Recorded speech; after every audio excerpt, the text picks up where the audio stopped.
नमस्कार साथियों, एक बार पुनः आप सभी का स्वागत है दर्पण सिविल सर्विसेज के यूट्यूब चैनल में। जैसा कि आपको पहले से पता है कि ये जो आज का लेक्चर होगा ये पिछले लेक्चर का कंटिन्यूशन रहेगा। मतलब पिछले लेक्चर में जो हमने चीज़ें पढ़ी थी उसी को आगे आज इसमें कंटिन्यू करेंगे। और पिछले लेक्चर में हमने एग्जैक्टली क्या देखा था, तो संस्था का हमने देख रहे थे ग्रामीण साख के स्रोत क्या होते हैं। उसमें से हमने ये देखा हुआ था कि ग्रामीण साख के स्रोतों में जो संस्थागत स्रोत होते हैं उसमें से कौन कौन से होते हैं। इसमें हमने क्या है, पहले सहकारी बैंक और समितियों को देख लिया था, ठीक है। दूसरा हमने उसमें वाणिज्यिक बैंकों को देखा था कि उसके क्या लाभ हैं, उसकी क्या कमियां हैं। और तीसरा हमने जो इसमें देखा था वो था क्षेत्रीय ग्रामीण बैंक जो होते हैं हमारे आरआरबी होते हैं, रीजनल रूरल बैंक, उनका क्या काम होता है, उनमें क्या कमियां विद्यमान होती हैं, ये सब हमने देखा था। आज का जो हमारा रहेगा चौथा और आखिरी संस्थागत स्रोत के तहत वो रहेगा नाबार्ड को देखना, ठीक है, राष्ट्रीय कृषि एवं ग्रामीण विकास बैंक। पर लेक्चर चालू करने के पहले हमको पिछला कल का क्वेश्चन देखना पड़ेगा, जो कल आपको प्रश्न दिया गया था। कल आपको प्रश्न दिया गया था कि हरित क्रांति की सफलता का आलोचनात्मक मूल्यांकन कीजिए। ये आपको 200 शब्दों में लिखना था। 11 मार्कर का क्वेश्चन था जिसको 200 से 250 शब्दों के बीच लिखा जाना चाहिए, ठीक है। तो हरित क्रांति की सफलता का आलोचनात्मक मूल्यांकन, तो इसमें क्या है, इंट्रो कंक्लूजन सब दिया जाना चाहिए, ठीक है। इसका इंट्रो बना सकते हैं आप, हरित क्रांति के बारे में बता सकते हैं सामान्य तौर पे कि हरित क्रांति का तात्पर्य 1966-67 में अपनाई गई कृषि नीतियों से है, जिसमें व्यापक तौर पर क्या किया गया था, खाद, बीज, उर्वरक, फसली कार्यक्रम, फसल चक्र, फसल प्रतिरूप, इन सब में क्या कर दिया गया, परिवर्तन किया गया और उत्पादकता को बढ़ाया गया, उपलब्धता को बढ़ाया गया, ठीक है। इस तरीके से इसको लिखा जा सकता था। अब आते हैं हम इसकी क्या है, आलोचनात्मक मूल्यांकन करना है। तो आलोचनात्मक मूल्यांकन में पहले क्या करना पड़ेगा, आपको सफलता बतानी पड़ेगी और फिर आपको क्या करना पड़ेगा, उसका एक तरीके से असफलता या आलोचना करनी पड़ेगी। तो इसमें पहला आ जाता है सबसे पहले कि भारत क्रांति की सफलता क्या थी। इसमें पहला पॉइंट बता सकते हैं कि फसल उत्पादन वृद्धि हुई। जैसे 1960 के आसपास जो फसल उत्पादन चल रहा था तो 82 मीट्रिक टन चल रहा था, ठीक है। जो बाद में आज की तारीख में बात करें तो 2020 में तो 303 मीट्रिक टन हो गया, ठीक है। तो हरित क्रांति की वजह से फसल उत्पादन में अप्रत्याशित वृद्धि दर्ज की गई, ठीक है।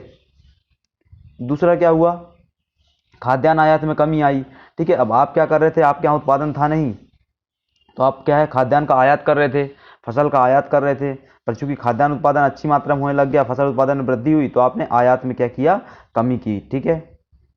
अगला पॉइंट है कि कृषिगत निर्यात में वृद्धि हुई। कृषि उत्पादों का जो निर्यात हो रहा था उसमें भी वृद्धि हुई, जिसमें टोटल जो निर्यात होता है हमारे देश में, उसमें कृषिगत जो निर्यात होता है उसकी भागीदारी कितनी है, 2.5% की है, 2.5% की है। तो हरित क्रांति से ये 3 फायदे हुए। अगला फायदा जो हुआ हरित क्रांति को है, सिंचाई क्षेत्र में वृद्धि हुई।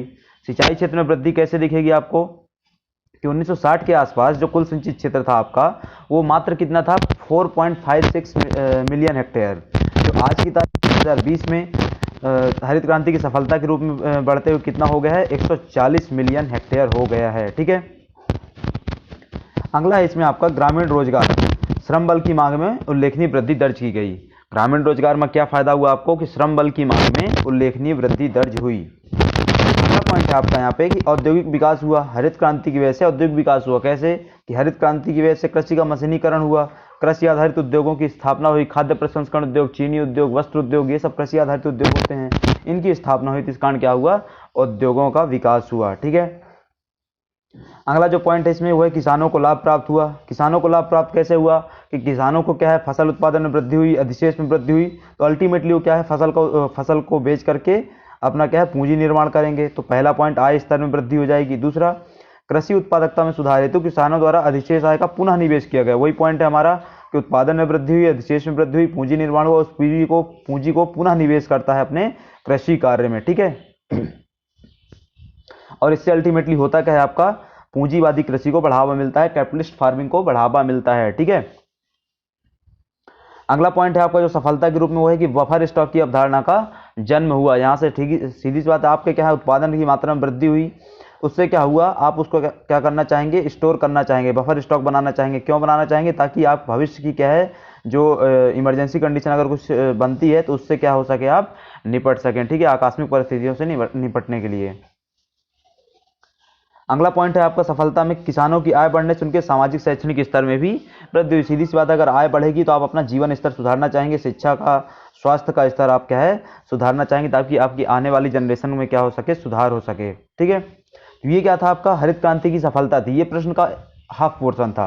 प्रश्न का नेक्स्ट हाफ पोर्शन क्या बोलता है कि उसका मूल्यांकन करना है आपको। तो इस सफलता का मूल्यांकन कैसे करेंगे आप। ठीक है, तो यहाँ पहला पॉइंट आता है मूल्यांकन में कि हरित क्रांति के कारण किसानों की आय में विसंगति आई, जिसके कारण परिणाम स्वरूप भारत में असमानता में वृद्धि हुई। ठीक है, हमने सफलता में क्या देखा था, आय वृद्धि हुई, पर उस आय वृद्धि में क्या थी, एक विसंगति थी। क्या विसंगति थी कि बड़े किसान ज़्यादा निवेश कर पा रहे थे तो उनकी आय में भी क्या है वृद्धि हुई। छोटे लघु मध्यम जो सीमांत किसान थे उनकी आय में क्या है वृद्धि दर्ज नहीं हुई कोई खास तौर पे। ठीक है, दूसरा पॉइंट आता है कि हरित क्रांति के विषय में यह कहना अनुचित नहीं होगा कि छोटे और जो सीमांत किसान थे उनके लिए ज़्यादा लाभप्रद नहीं थी। ठीक है, छोटे और किसान जो सीमांत किसान थे, लघु और सीमांत किसान जो टोटल किसानों का 86% होते हैं, इनके लिए ज़्यादा कुछ खास लाभप्रद नहीं थी। अगला जो मूल्यांकन में बिंदु आ जाता है वो है कि गैर खाद्यान्न फसलों का यहाँ पे महत्व नहीं दिया गया। जैसे कि गेहूं और चावल को ही क्या है प्रायोरिटी दी गई, महत्व दिया गया। जो दलहनी फसलें थी, तिलहनी फसलें थी, वाणिज्यिक फसलें थी, इन पर कोई खास ध्यान नहीं दिया गया। अगला पॉइंट मूल्यांकन में कि पारिस्थितिकी प्रभाव, इससे कई सारी पारिस्थितिकी या पर्यावरणीय समस्याएं उत्पन्न हुई। जैसे कि निम्न मृदा उत्पादकता थी, मृदा की उत्पादकता कम होती गई। क्यों? क्योंकि रसायनों का उर्वरकों का अत्यधिक प्रयोग किया गया। दूसरा, जल स्तर में कमी आई। बाढ़ सिंचाई के माध्यम से पानी इतना ज़्यादा निकाला गया जमीन के अंदर से कि जल स्तर में कमी आ गई। तीसरा बंजर भूमि विकास, भूमि के विस्तार के लिए या फिर कृषि जो क्षेत्र के विस्तार के लिए वनों को काटा गया। ठीक है, पहला पॉइंट। और दूसरा पॉइंट कि यहाँ पे रसायनों का इतना ज़्यादा प्रयोग किया गया तो इससे क्या हुआ, बंजर भूमि का विस्तार हुआ। और चौथा पॉइंट आता है पारिस्थितिकी प्रभाव में कि खाद्यान्न की विषाक्तता हुई। खाद्यान्न विषाक्तता कैसे हुई कि आपने रसायनों का इतना ज़्यादा प्रयोग किया, उससे क्या हुआ, आपकी मृदा विषाक्त हुई, आपकी फसल विषाक्त हुई, और अल्टीमेटली क्या हो जाएगा, आपका मनुष्य में बीमारियां उत्पन्न होंगी उसकी वजह से। ठीक है, तो ये दिक्कतें यहाँ पे खड़ी हुई।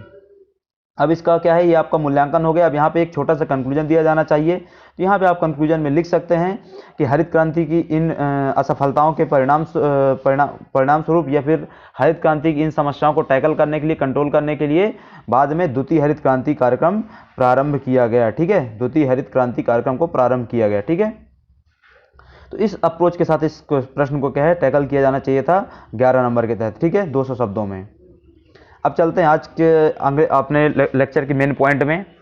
जो पॉइंट है हमारा संस्थागत शोध के तहत हमको आज का आखिरी पॉइंट देखना है, नाबार्ड। ठीक है, राष्ट्रीय कृषि एवं ग्रामीण विकास बैंक, चौथा पॉइंट है, चौथी संस्था है हमारी। इसमें आते हैं इसकी स्थापना कब की गई थी। इसकी स्थापना 12 जुलाई 1982 को की गई थी। 12 जुलाई 1982 को इसकी अनुशंसा पर की गई थी ये बी शिवरमन समिति। ठीक है, इसको अच्छे से याद रखिएगा, ये सब प्री के लिए फैक्ट भी हैं, प्री के फैक्ट में काम आ जाएंगे आपको। तो किसकी अनुशंसा पर स्थापना की गई थी, बी शिवरमन समिति की अनुशंसा पर स्थापना की गई थी इसकी। ठीक है, अब आते हैं इसके उद्देश्य। तो इसके उद्देश्य क्या है, सामान्य तौर पे ये क्या है, कुछ उद्देश्य यहाँ पे लिखे हुए हैं। इसके अलावा सामान्य तौर पे इसके उद्देश्य क्या थे कि जो नीचे के जो बैंक होते हैं, जैसे सहकारी बैंक होते हैं, ग्रामीण बैंक होते हैं, भूमि विकास बैंक होते हैं, क्षेत्रीय ग्रामीण बैंक होते हैं, इन सबको क्या करता है, वित्त पोषण करता है। क्या करता है, मेन काम क्या होता है इसका, वित्त पोषण। ये क्या है, राज्य सरकारों को भी वित्त पोषण करता है। ग्रामीण क्षेत्रों के विकास, लघु कुटीर उद्योगों के विकास हेतु ये राज्य सरकारों को भी वित्त पोषण करता है। ठीक है, तीसरा उद्देश्य क्या हो जाएगा इसका, ग्रामीण क्षेत्रों में लघु कुटीर उद्योग, भूमि सुधार, भूमि विकास, इन सब कार्यक्रमों के लिए क्या करना, फंड आवंटित करना, वित्त पोषण करना। इसके अलावा कुछ अन्य कार्य भी करता है ये। उसके तहत क्या है कि पशुपालन, वृक्षारोपण, लघु सिंचाई कार्यक्रम, कृषि यंत्रीकरण, भंडारण व्यवस्था, इन सब हेतु क्या करना, ऋण देना, साख की उपलब्धता सुनिश्चित करना, ये उसका क्या है, काम होता है। ठीक है, ये क्या था आपका नाबार्ड का उद्देश्य था। अब चलते हैं अगले कि नाबार्ड के कार्य क्या होते हैं। तो नाबार्ड के कार्यों को 4 स्तरों पर डिवाइड किया जा सकता है, 4 प्रकारों में। पहला होता है साख संबंधी कार्य, मतलब ऋण संबंधी कार्य। दूसरा होता है विकासात्मक कार्य। तीसरे होते हैं विनिमय संबंधी कार्य। और चौथा होता है माइक्रो फाइनेंस, जो छोटे छोटे ऋण दिए जाते हैं। आजकल के जो फिनो बैंक वगैरह जो होते हैं, ये सब जो दे रहे हैं छोटे छोटे ऋण, इनको क्या बोलता है, माइक्रो फाइनेंस बोलते हैं। तो वो कार्य भी किसके द्वारा किया जाता है, नाबार्ड के द्वारा किया जाता है। चलते हैं पहला साख संबंधी कार्य देखते हैं। साख संबंधी क्या कार्य करते हैं ये, साख संबंधी कार्य के तहत वे पहला क्या कार्य क्या करते हैं, पुनर्वित्त सुविधा देना। पुनर्वित्त सुविधा के तहत क्या करता है नाबार्ड के द्वारा, क्या किया जाता है कि नाबार्ड जो केंद्रीय सहकारी बैंक होते हैं, वाणिज्यिक बैंक, राज्य सहकारी बैंक, क्षेत्रीय ग्रामीण बैंक, भूमि विकास बैंक, इन सबको पुनर्वित्त सेवा प्रदान करता है। पुनर्वित्त सेवा मतलब उनको क्या करना, इन संस्थानों को पुनर्वित्त सेवा प्रदान करना मतलब उनमें क्या करना, फंड पहुंचाना उन तक। ठीक है, अगला पॉइंट जाता है इसका साख संबंधी कार्यों में, वो है ऋण की सुविधा देना। ऋण की सुविधा, ये आपको मध्यकालीन ऋण भी देगा 1.5 से 7 वर्ष 5 वर्ष के लिए, दीर्घकालीन ऋण भी देगा 25 वर्षों तक के लिए, कि ये किस हेतु रहेगा, आपको आरआरबी और सहकारी समितियों हेतु रहेगा। ठीक है, तो ये आपको ऋण सुविधा प्रदान करता है। तीसरा, राज्य सरकारों को ऋण देना, हमने ऊपर भी डिस्कस किया हुआ था कि राज्य सरकारों को भी ऋण देता है। तो इसके तहत क्या होता है, क्या किया जाता है इसके तहत, कि इसके माध्यम से राज्य सरकार सहकारी समितियों, अन्य सहकारी बैंकों को वित्त पोषण करती है। अब राज्य सरकार क्या करती है, नाबार्ड से लोन लेती है, नाबार्ड से वित्त लेती है और उसको कहाँ पहुंचा देती है, प्राथमिक सहकारी जो समितियां होती हैं, भूमि विकास बैंक होते हैं, ग्रामीण बैंक जो होते हैं, वहां तक पहुंचा देती है उस वित्त को। ठीक है, चौथा जो कार्य होता है साख कार्य के तहत, वो है कि 1995-96 में इनने क्या किया था, एक RIDF की स्थापना की थी, रूरल इंफ्रास्ट्रक्चर डेवलपमेंट फंड। ठीक है, क्या है, RIDF, rural infrastructure development fund, ग्रामीण अवसंरचना विकास निधि। इससे क्या होता है, ग्रामीण क्षेत्रों में विकास कार्यक्रमों को क्या किया जाता है, प्रोत्साहित किया जाता है, उसके लिए ऋण या वित्त सुविधा उपलब्ध करवाई जाती है। ठीक है, इसके अलावा कुछ अन्य साख संबंधी कार्य क्या है उसके, कि गोदाम अवसंरचना विकास हेतु। ठीक है, हमने क्या देखा ऊपर कि बफर स्टॉक की अवधारणा जन्म हुई हरित क्रांति में, तो उसके बाद से क्या गोदामें बनने लगी, भंडार गृह बनने लग गए, तो उसके लिए भी ये क्या करता है, ऋण सुविधा देता है। अगला है खाद्य प्रसंस्करण निधि, उसके लिए भी क्या है, खाद्य प्रसंस्करण उद्योगों के लिए भी आपको ऋण देता है, और इसके अलावा कोऑपरेटिव बैंकों के लिए डायरेक्ट ऋण सुविधा भी प्रदान करता है। तो इस प्रकार हमने क्या देखा, नाबार्ड के साख संबंधी कार्य देखे। चलते हैं आगे दूसरे प्रकार के कार्यों में, वो है विकासात्मक कार्य। विकासात्मक कार्यों के तहत क्या है कि यह वाणिज्यिक बैंक और सहकारी बैंकों को कृषि, लघु उद्योग या अन्य गांव में जो कुटीर उद्योग चल रहे होते हैं उनके हेतु पुनर्वित्त सुविधा प्रदान करता है। वहां पे क्या करता है, फंडिंग करता है। ठीक है, वहां पर फंडिंग करता है। ठीक है, तो इसमें जो पहला काम आता है विकासात्मक कार्य में, वो है किसानों के लिए किसान क्रेडिट कार्ड। हमने देखा कि 1998 में, इस चीज़ को हमने पहले भी डिस्कस किया हो पिछले लेक्चर्स में, कि 1998 में सरकार ने क्या चालू किया, किसान क्रेडिट कार्ड योजना चालू की, जिसके तहत क्या है, जो किसान होते हैं वो बैंकों में जा करके उस क्रेडिट कार्ड के तहत क्या है, क्रेडिट ले सकते हैं, ऋण ले सकते हैं, साख ले सकते हैं। तो ये जो सुविधा है ये सरकार किसके माध्यम से चलाती है, जो आपके नाबार्ड से वित्त पोषित होता है उसके माध्यम से चलाती है। ये खाते खुलते कहाँ, दरअसल सहकारी बैंकों में, वाणिज्यिक बैंकों में, पर यहाँ पे जो पैसा आता है वो कहाँ से आता है, नाबार्ड से आता है। नाबार्ड द्वारा वित्त पोषण किया जाता है यहाँ पे। ठीक है, KCC के लिए। दूसरा, रुपए किसान कार्ड लॉन्च किया गया, जो डेडिकेटेड है उसके लिए, किसानों के लिए, कृषकों के लिए नाबार्ड के द्वारा ये काम किया गया, प्रौद्योगिकी आधारित है ना। तीसरा काम है आदिवासी विकास। आदिवासी अंचलों में, आदिवासी क्षेत्रों में जो विकासात्मक कार्य चल रहे हैं उसके लिए भी क्या करता है, वित्त पोषण करता है, निधि प्रदान करता है। ठीक है, अगला काम आता है उसका नाबार्ड का विकासात्मक कार्यों के तहत, कि राज्य सरकारों की सहायता। राज्य सरकारों की सहायता किस काम हेतु, ग्रामीण विकास के लिए ऋण देने हेतु, सिंचाई विकास के लिए ऋण देने हेतु, ग्रामीण औद्योगिक विकास हेतु, या फिर कृषिगत निवेश को बढ़ावा देने हेतु। ठीक है, इस प्रकार से ये क्या है, नाबार्ड विकासात्मक कार्यों को भी प्रोत्साहित कर रहा है। इसके अलावा वो किन चीज़ों के लिए विकासात्मक कार्यों के लिए ऋण प्रदान कर रहा है उसको देख लेते हैं यहाँ पे। तो अगर आप फूड पार्क स्थापित करना चाहते हैं, कोई खाद्य प्रसंस्करण इकाई स्थापित करना चाहते हैं, गोदाम स्थापित करना चाहते हैं, कोल्ड स्टोरेज चेन स्थापित करना चाहते हैं, तो इन सब के लिए भी आपको क्या है, वो ऋण प्रदान करेंगे। और इसके अतिरिक्त ग्रामीण आवास सुविधा के लिए अक्षय ऊर्जा, मतलब कि अक्षय ऊर्जा मतलब नवीकरणीय ऊर्जा जो होती है आपकी, वो सौर ऊर्जा, पवन ऊर्जा, इन सब कामों के लिए, और स्वरोजगार के लिए।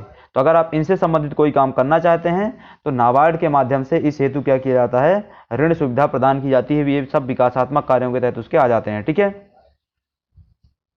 अगला आता है उसका विनियमन कार्य, मतलब कि रेगुलेशन। ये किन चीज़ों का किसी न किसी चीज़ को क्या कर रहे हैं, रेगुलेट करते हैं। जैसे कि क्या है, बैंकिंग विनिमय अधिनियम 1949 जो है उसके तहत ये सहकारी समितियों, ग्रामीण बैंकों को क्या करते हैं, निरीक्षण करते हैं, उनका रेगुलेशन करते हैं। किसके तहत, बैंकिंग विनिमय अधिनियम 1949 के तहत। ये क्या है, एक तरीके से इसको क्या बोला जा सकता है, ये अपने क्षेत्र का RBI है। ठीक है, जैसे RBI क्या करता है, वाणिज्यिक बैंकों का विनियमन करता है, वैसे ही नाबार्ड क्या करता है, अपने क्षेत्र मतलब कृषि संबंधित जो बैंक होते हैं, क्षेत्रीय ग्रामीण बैंक, सहकारी बैंक, प्राथमिक बैंक, ये सब इनका क्या है, ये नियमन करता है। ठीक है,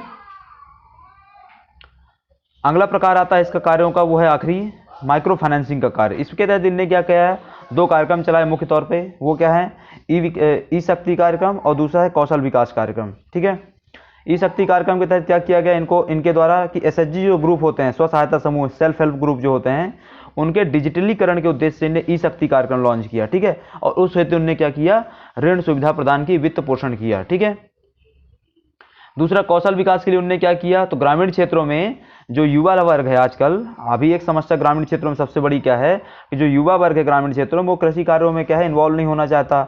इस कारण क्या है, बेरोजगारी बढ़ रही है। तो उन्होंने क्या किया, एक नया प्रयास किया कि कौशल विकास किया जाए ताकि उनको दूसरे कामों में इंगेज किया जा सके। ठीक है, गैर कृषि कामों में उनको इंगेज किया जा सके, इस हेतु उन्होंने प्रयास किया। ठीक है,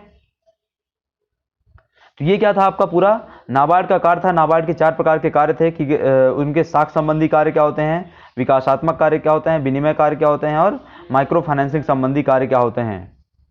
चलते हैं आगे नाबार्ड में। नाबार्ड का जो अगला पॉइंट है उसमें कि उसके संबंध में कौन कौन सी कमियां या कौन कौन सी चुनौतियां विद्यमान है। ठीक है, कौन कौन सी कमियां चुनौतियां विद्यमान है।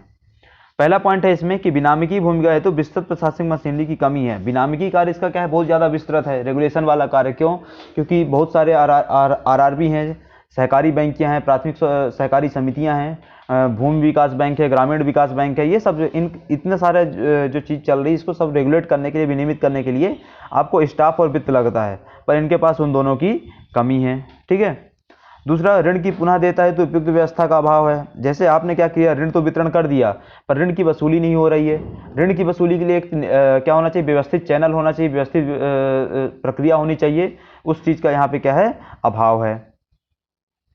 तीसरा पॉइंट आता है आपका कि भारतीय रिजर्व बैंक के उत्तराधिकारी के रूप में नाबार्ड अपने मूल जनक संस्थानों की कार्य संस्कृति, प्रगति एवं विकास ओरिएंटेशन को साझा करता है। इस पॉइंट को समझते हैं थोड़ा सा कि पहले क्या एक व्यवस्था थी 1982 के पहले, ये बैंक बना नाबार्ड आपका 1982 में। तो 1982 के पहले क्या व्यवस्था थी कि आरबीआई ही क्या था, पूरे बैंकिंग सेक्टर का रेगुलेटर था। ठीक है, कि मतलब जो वाणिज्यिक बैंक, अनुसूचित बैंक है, उन सबको भी रेगुलेट कर रहा है, जो सहकारी बैंक है उनको भी रेगुलेट कर रहा है, जो आपके क्षेत्र आरआरबी है उनको भी रेगुलेट कर रहा है, सबको कुछ क्या कर रहा है, यही आपका आरबीआई कर रहा है।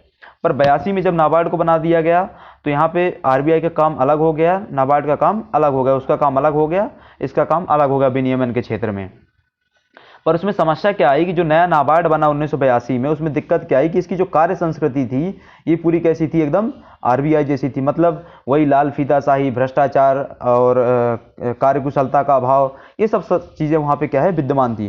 तो जो चीज़, उन चीज़ों को इसने क्या किया, नाबार्ड ने वहाँ से क्या कर लिया, एक तरीके से कॉपी कर लिया, उस चीज़ का क्या किया, उन्हें फॉलो किया। ठीक है, इससे क्या हुई, कई सारी समस्याएं उत्पन्न हुई।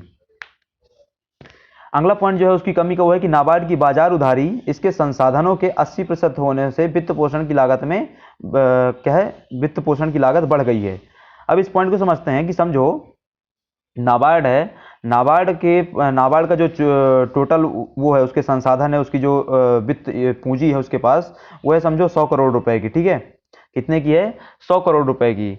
अब उसमें से नाबार्ड क्या है, जो ऋण वितरण करके रखा हुआ है, वो कितने का ऋण वितरण करके रखा हुआ है मार्केट में, 80 करोड़ रुपए का। ठीक है, अब 80 करोड़ रुपए का जो आपने ऋण वितरण किया है, उसमें से अधिकांश पैसा क्या होता जा रहा है, वो बनता जा रहा है क्या, एनपीए बनता जा रहा है, जो बाद में ऋण माफी वगैरह में क्या है, कट जाएगा, किसानों के द्वारा वापस नहीं किया जाता है, पैसा डूब जाता है। ठीक है, तो आपने 100 करोड़ में से 80 करोड़ रुपए क्या कर दिए, वितरण कर दिए, बचे आपके पास कितने, 20 करोड़ रुपए। अब इस 20 करोड़ रुपए में से या तो आप अपना क्या है, डे टू डे कार्य देख लो, डे टू डे के जो प्रशासनिक खर्चे होते हैं, प्रशासनिक कार्य होते हैं, उसके लिए पैसा बचा लो, या फिर क्या कर दो, उसको भी वितरित कर दो। इनके द्वारा फिर किया जाएगा, अल्टीमेटली ऋण वितरण नहीं किया जाएगा। ठीक है, तो ये समस्या यहाँ पे जाती है। अगला पॉइंट ये है कि उत्तर पूर्वी राज्य जो होते हैं उनको क्या किया जाता है, यहाँ पे नेग्लेक्ट किया जाता है, उनकी उपेक्षा की जाती है। ऐसा एक डेटा ये है कि इसमें जो टोटल नाबार्ड के द्वारा जो ऋण वितरण किया जाता है, उसका मात्र 1% कहाँ खर्च होता है, 1% कहाँ वितरित किया जाता है, उत्तर पूर्वी राज्यों में वितरित किया जाता है, 7 सिस्टर्स प्लस 1 में वितरित किया जाता है। ठीक है, तो ये एक कमी है। अगला जो कारण आता है, अगला जो कमी आती है इसमें, वो है कि उग्रवाद से प्रभावित जो राज्य हैं वहाँ पे इसकी क्या है, पहुँच बहुत कम है। सीधी सी बात है, जैसे उदाहरण के लिए देख लो, अगर वहाँ पे बात करें हम अभी छत्तीसगढ़ में बस्तर एरिया की, ठीक है, छत्तीसगढ़ में बस्तर एरिया की, तो वहाँ पे विकासात्मक कार्य बहुत कम होते हैं। क्यों, क्योंकि वहाँ पे उग्रवाद बहुत चरम पर है। ठीक है, नक्सलवाद जो है हमारा वहाँ पे बहुत ज़्यादा चरम पर है। तो इस कारण क्या है, यहाँ पे इनकी पहुँच क्या है, नाबार्ड वगैरह की पहुँच क्या हो जाती है, वहाँ पे सीमित हो जाती है, बहुत पहुँच क्या है, कम हो जाती है, क्योंकि कर्मचारी वहाँ जाना पसंद नहीं करेंगे। ठीक है, तो ये क्या थी, नाबार्ड की कमियाँ थी। यहाँ से आपका पूरा क्या है, ग्रामीण शाखा आज से क्या होता है, समाप्त होता है। चलते हैं आज के प्रश्न में। जो आपका प्रश्न रहेगा अगली क्लास के लिए वो रहेगा कि क्षेत्रीय ग्रामीण बैंक जो आरआरबी होते हैं उनकी कुल ग्रामीण शाखा में निम्न भागीदारी होती है, तो उसके आपको कारण बताने हैं। क्षेत्रीय ग्रामीण बैंकों की कुल ग्रामीण शाखा में निम्न भागीदारी के कारणों का उल्लेख कीजिए। ये आपका प्रश्न रहेगा। प्रश्न रहेगा आपका कितने, 5 नंबर में। ठीक है, इसको आपको 50 से 60 शब्दों के बीच क्या है, लिखना है। ठीक है, तो यहाँ से आपका आज की तारीख से क्या होता है, ग्रामीण शाखा समाप्त होता है। अगली क्लास से हम कृषि विपणन संबंधी चीज़ों को पढ़ेंगे, कृषि विपणन या कृषि बाजार संबंधी चीज़ों को पढ़ेंगे। ठीक है, साथ बने रहिए, चैनल को सब्सक्राइब कीजिए। अगर लेक्चर पसंद आ रहे हैं लाइक कीजिए, कमेंट कीजिए। अगर कोई डाउट है तो आप कमेंट सेक्शन में बता सकते हैं या फिर टेलीग्राम चैनल में बता सकते हैं, वहाँ आपका डाउट क्लियर कर दिया जाएगा। ठीक है, तो आज का लेक्चर समाप्त करते हैं। धन्यवाद।